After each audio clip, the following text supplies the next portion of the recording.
بسم اللہ الرحمن الرحیم۔ السلام علیکم، میں ہوں محمد امین اور آج کا ہمارا 9th کلاس کا لیکچر ہے امتحان، جس کے مصنف ہیں مرزا فرت اللہ بیگ۔ یہ ایک نہایت دلچسپ مضمون ہے اور جیسا کہ عنوان سے ہی ظاہر ہے امتحان، تو اس کے مصنف نے بہت ہی اچھے انداز میں طنز و مزاح کے اندر امتحان کی اہمیت کو اجاگر کیا ہے۔ تو سبق پڑھنے سے پہلے ہم مصنف کا مختصر تعارف جو ہے وہ پڑھتے ہیں، اور اس سے پہلے وہ بچے جنہوں نے ابھی تک اس سے پہلے والے اسباق جو ہے وہ نہیں ریڈنگ ان کی تو وہ میری پلے لسٹ کے اندر آئیے اور وہاں پر تمام لیکچرز جو ہے وہ موجود ہیں، اور اس کے علاوہ آپ وہاں پر گرامر کے کچھ لیکچرز بھی جو ہے وہ دیکھ سکتے ہیں اور ان سے فائدہ اٹھا سکتے ہیں۔ تو آئیے، مرزا فرت اللہ بیگ۔ مرزا فرت اللہ بیگ دلی میں پیدا ہوئے اور سینٹ اسٹیفنس کالج دلی سے BA کیا۔ MCQs: مرزا فرت اللہ بیگ کہاں پیدا ہوئے؟ دلی میں پیدا ہوئے اور وہیں پر انہوں نے BA کیا۔ زمانہ طالب علمی میں ڈرامے اور کرکٹ کا شوق تھا۔ MCQs: ڈرامے اور کرکٹ کا شوق تھا۔ 1907 میں حیدرآباد دکن چلے گئے اور پہلے تعلیم اور پھر عدالت کے محکموں سے وابستہ رہے۔ وہ ترقی کرتے کرتے ہوم سیکرٹری کے عہدے تک پہنچے، جہاں سے ریٹائرڈ ہوئے اور پینشن حاصل کی۔ انہوں نے حیدرآباد ہی میں وفات پائی۔ مرزا فرت اللہ بیگ کا طرز تحریر سادہ اور پرلطف ہے۔ وہ بڑے شگفتہ انداز میں دلی کی خاص زبان لکھتے ہیں۔ ان کے اسلوب میں تصنع یعنی کہ بناوٹ، اور آگے بناوٹ نام کو نہیں، مزاح کی چاشنی مٹھاس ان کی تحریر میں خاص لطف دیتی ہے۔ بقول رشید احمد صدیقی کہ فرت کے اسلوب کی نمایاں خوبی فکروں کا اختصار اور چھوٹے چھوٹے فکروں سے رواں دواں عبارت کا جادو جگاتے ہیں۔ فرت کی تحریروں میں اسلوب کی یکسانیت معجزے کی حد تک قائم رہتی ہے۔ وہ ایک مضمون کو جس رنگ میں شروع کرتے ہیں اسی رنگ میں انجام تک پہنچاتے ہیں۔ مرزا فرت اللہ بیگ ابتدا میں مرزا علم نشر کے قلمی نام سے لکھتے رہے۔ بابا اردو ڈاکٹر مولوی عبدالحق اور عظمت اللہ خان نے ان کی ہمت بڑھائی اور اپنے اصل نام سے لکھنے لگے۔ نذیر احمد کی کہانی، پھولوں والوں کی سیر اور دلی کا ایک یادگار مشاعرہ ان کے یادگار مضامین ہیں۔ ان کے مضامین فرت کے نام سے بھی شائع ہو چکے ہیں۔ وہ قادر الکلام شاعر بھی تھے۔ میری شاعری ان کے کلام کا انتخاب ہے۔ تو یہ تھا مرزا فرت اللہ بیگ کا مختصر تعارف۔ اب ہم سبق کی طرف بڑھتے ہیں، اور سبق کے جو مقاصد ہیں ان میں سب سے اہم ترین چیز جو ہے وہ بیٹا طنز و مزاح کو سمجھنا۔ اس میں مزاح یہ ہوتا ہے کہ کسی کی دل آزاری بھی نہ ہو اور منہ پر مسکراہٹ بکھر جائے۔ ایک عام لفظ ہم مذاق کہتے ہیں، مذاق میں کسی کی جو ہے وہ جان بھی جا سکتی ہے۔ تو مزاح یہ ہوتا ہے جو میٹھی میٹھی چھوٹی چھوٹی باتوں سے لطف پیدا کیا جائے۔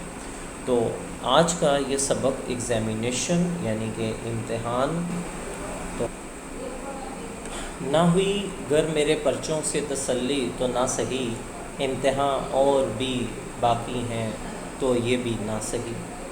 لوگ امتحان کے نام سے گھبراتے ہیں، لیکن مجھے ان کے گھبرانے پر ہنسی آتی ہے۔ آخر امتحان ایسا کیا ہوتا ہے؟ دو ہی صورتیں ہیں، فیل یا پاس۔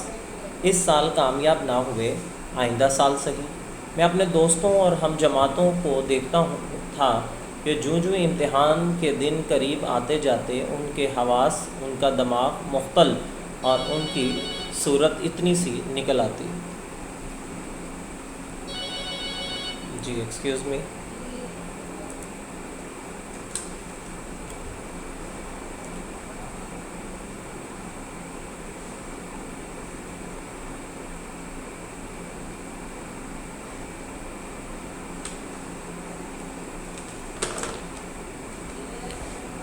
جی، آخر امتحان ایسا کیا ہوتا ہے؟ دو ہی صورتیں، فیل یا پاس۔ اس سال کامیاب نہ ہوئے، آئندہ سال صحیح۔ میں اپنے دوستوں اور ہم جماعتوں کو دیکھتا تھا کہ جوں جوں امتحان کے دن قریب آتے جاتے ان کے حواس، ان کا دماغ مختل اور ان کی صورت اتنی سی نکل آتی تھی۔ بندے پر یعنی کہ مصنف پر امتحان کا رتی برابر اثر نہ ہوتا، رتی برابر معمولی سا بھی اثر نہ ہوتا۔